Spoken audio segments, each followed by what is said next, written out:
आपसी सौहार्द, भाईचारा और राष्ट्रीय एकता का संदेश देने के उद्देश्य से रविवार को मुजफ्फरनगर में जमीयत उलेमाए हिंद की ओर से 5वें सद्भावना सम्मेलन का आयोजन किया गया।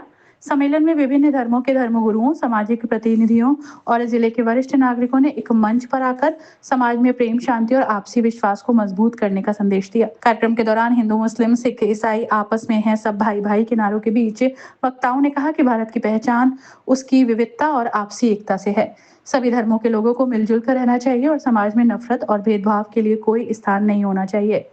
इस अवसर पर पर्यावरण संरक्षण और अधिक से अधिक पौधारोपण करने का संदेश भी दिया गया।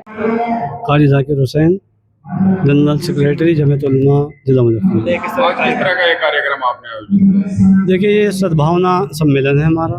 जमीयत उलमा हिंद ने सद्भावना मंच की स्थापना की है और पूरे देश में 1000 से ज़्यादा सद्भावना सम्मेलन आयोजित करने का कार्यक्रम तय किया है। सद्भावना कमेटियाँ बनाई जाएंगी जिसमें हिंदू, मुस्लिम, सिख, ईसाई सब होंगे और देश के अंदर अमन, शांति, मोहब्बत, प्यार की स्थापना करने की कोशिश।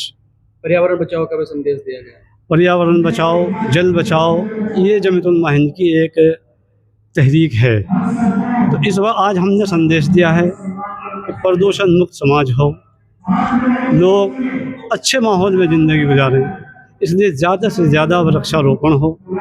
पानी की एक एक बूंद कीमती है, पानी बचाने की मुहिम का आज यहाँ से संदेश है ताकि लोग इस तरफ ध्यान दें और पानी को कीमती समझें, एक एक बूंद बचाएं। अच्छा, इस मंच पे दूसरे समुदाय के लोगों को भी रखा है? जी हाँ, यहाँ हिंदू भी हैं, मुस्लिम भी हैं, सिख भी हैं, तमाम समाज के लोग हैं और सब यही संदेश दे रहे हैं कि हम मिलजुल कर मोहब्बत, प्यार का पैगाम देंगे, अमन शांति का पैगाम देंगे। हमारे मुल्क में ऐसी कोई गुंजाइश नहीं है कि जहाँ नफरत हो, जहाँ किसी को बांटा जाए, जहाँ किसी भी तरह का कोई ऐसा संदेश हो कि एक दूसरे से दूर हों। हम ऐसा ताना बाना बनाए रखने की कोशिश कर रहे हैं कि जिस कोशिश को हमारे महान पुरुषों ने मिलकर इस देश को आज़ादी से पहले और आज़ादी के बाद रखा है। कारी साहब, आप इस तरह का मंच लगा रहे हैं, इस तरह की सभाएं कर रहे हैं। वहीं एक मौलाना है जर्जिस, उन्होंने एक बयान दिया है, उससे विवाद उत्पन्न हो गया है। वो कह रहे हैं कि कृष्ण भगवान जो है वो मुस्लिम समुदाय से थे और नमाज पढ़ते थे। तो ऐसे बयानों को किस तरह देखिए, बिला तहकीक किसी बात का कहना और चलाना और ऐसी बात कि जिससे देश और समाज के अंदर नफरत बढ़े या किसी की धार्मिक भावनाएं आहत हों, हम उसे एकदम कंडम करते हैं। अच्छा, जिस तरह से धर्मांतरण और लव जिहाद के मामले सामने आते हैं, क्या आज स्टैंड रहेगा आपका? देखिए, किसी भी धर्म में और ख़ास तौर से क्योंकि हम रिप्रेजेंट करते हैं धर्म इस्लाम को, किसी भी तरह की ज़बरदस्ती, किसी तरह का लालच, उस बुनियाद पर कोई मज़हब में शामिल नहीं हो सकता। आस्था इंसान की दिल से होती है, दिखावे से नहीं हो सकती। तो मज़हब के अंदर ज़बरदस्ती नहीं है। अगर कहीं कोई ऐसा मामला आता है तो कानून अपना काम करता है, करे, सबके साथ करे, सब पर निगाह रखे, लेकिन ज़बरदस्ती से मज़हब के अंदर कोई गुंजाइश नहीं होती। मुजफ्फरनगर में खुलत मदरसा इस समय चर्चाओं में चल रहा है, इस तरह के मामले। मैंने जो बात कही वो उसके लिए भी है और दूसरी जगहों के लिए भी है। ऐसी भी जगह हैं जहाँ सामूहिक धर्मांतरण हुए, मीडिया ट्रायल भी चलाए गए, पता नहीं उसको भूल गए या उठाया नहीं गया या क्या बात हुई।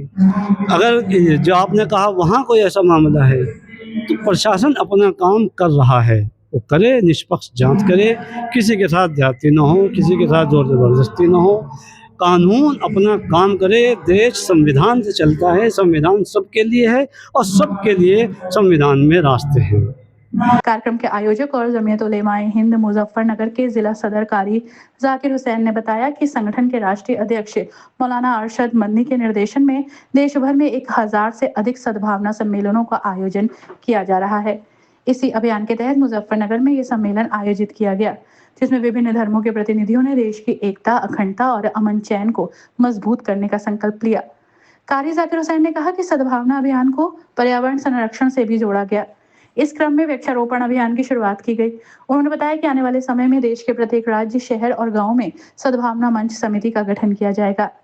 उन्होंने कहा कि इन समितियों का मुख्य उद्देश्य समाज में फैलने वाली अफवाहों और आपसी दूरी को खत्म करना तथा लोगों के बीच विश्वास, सहयोग और भाईचारे की भावना को मजबूत करना होगा। इस वक्त में कांवड़ यात्रा का एक बहुत बड़ा अहम त्योहार है, जिसमें बड़ी तादाद में हमारे जिले से पूरे मुल्क के कोने कोने से आने वाले श्रद्धालु गुजरते हैं।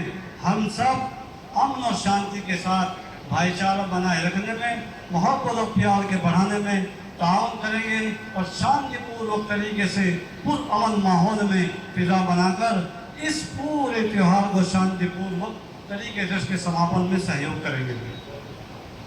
इजलास यह भी वाज़ेह करता है कि किसी भी फिर गिरोह या किसी एक विशेष व्यक्ति को कानून हाथ में लेने, इश्तिहार अंगेजी करने, अमन और सुकून को मुतासिर करने का कोई हक हासिल नहीं। अगर कहीं कोई मुश्तरा या नामुनासिब या फिरकावारियत से लबरेज जज्बाती भड़काऊ कोई काम करता है तो एक जिम्मेदारी शहरी होने के नाते हमारी जिम्मेदारी है कि हम मुताल्लिक़ अफसरान को मुतवज्जे करें, उनसे सम्मेलन में आगामी कांवड़ यात्रा का भी उल्लेख किया गया। कारी जाकिर हुसैन ने कहा कि सद्भावना मंच प्रत्येक वर्ष की तरह इस बार भी कांवड़ यात्रा के शांतिपूर्ण और सकुशल संपन्न होने की कामना करता है। उन्होंने सभी नागरिकों से अपील की है कि वे अफवाहों से बचें। कार्यक्रम में मौजूद धर्मगुरुओं और सामाजिक प्रतिनिधियों ने कहा कि देश की तरक्की और शांति के लिए आपसी भाईचारा जरूरी है। अपनी राय कमेंट में जरूर बताइए और ऐसी ही बड़ी खबरों के लिए रॉयल बुलेटिन को लाइक, शेयर और सब्सक्राइब करना न भूलें।